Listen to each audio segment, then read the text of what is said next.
The message wasn't supposed to exist. It was buried deep inside a digitized archive, one of those forgotten folders nobody opens unless they're looking for something very specific. A scanned letter, faded ink, edges torn like it had been handled too many times, and yet, right there in the middle of the page, a single sentence circled in red, "We brought it back with us."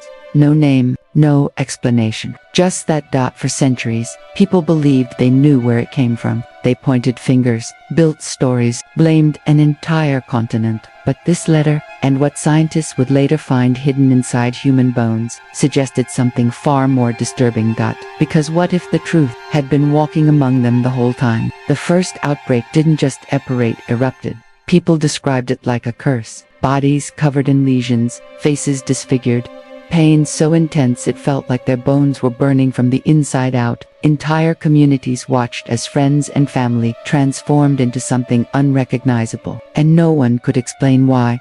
Doctors at the time were helpless. They wrote desperate notes, trying to document symptoms that didn't make sense. Skin falling apart, minds unraveling, people screaming in agony for days before finally going silent. It wasn't just a disease, it felt personal, like something had been unleashed. Soon, the blame began. It always does. Whispers spread faster than the illness itself. Some said it came from sailors. Others insisted it was punishment from God.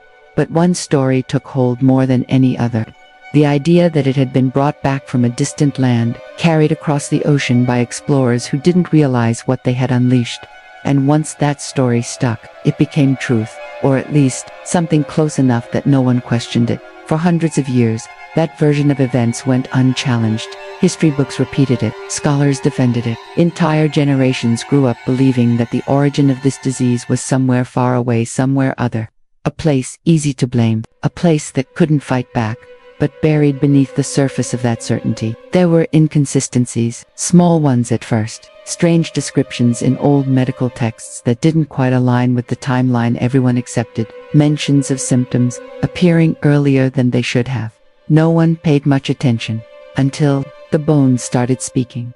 Archaeologists began uncovering skeletons across Europe, remains that predated the so-called first outbreak. At first glance, they seemed ordinary, but closer examination revealed something unsettling. Damage. Deep, unmistakable damage. The kind that matched the disease almost perfectly. At first, it didn't make sense. If the disease had truly arrived from across the ocean, how could these older remains already show signs of it? Researchers tried to explain it away. Maybe it was something else. Maybe it just looked similar. But the more they looked, the harder it became to ignore. The patterns were too precise, too consistent. Then came the DNA. Technology had advanced enough to extract genetic material from ancient bone fragments, preserved for centuries. Scientists hoped to find answers, maybe even confirm the long-held belief about the disease's origin. Instead, they found something that didn't fit the narrative at all. The genetic signatures pointed somewhere unexpected. It wasn't just one sample, multiple remains, different locations, different time periods, all telling the same story.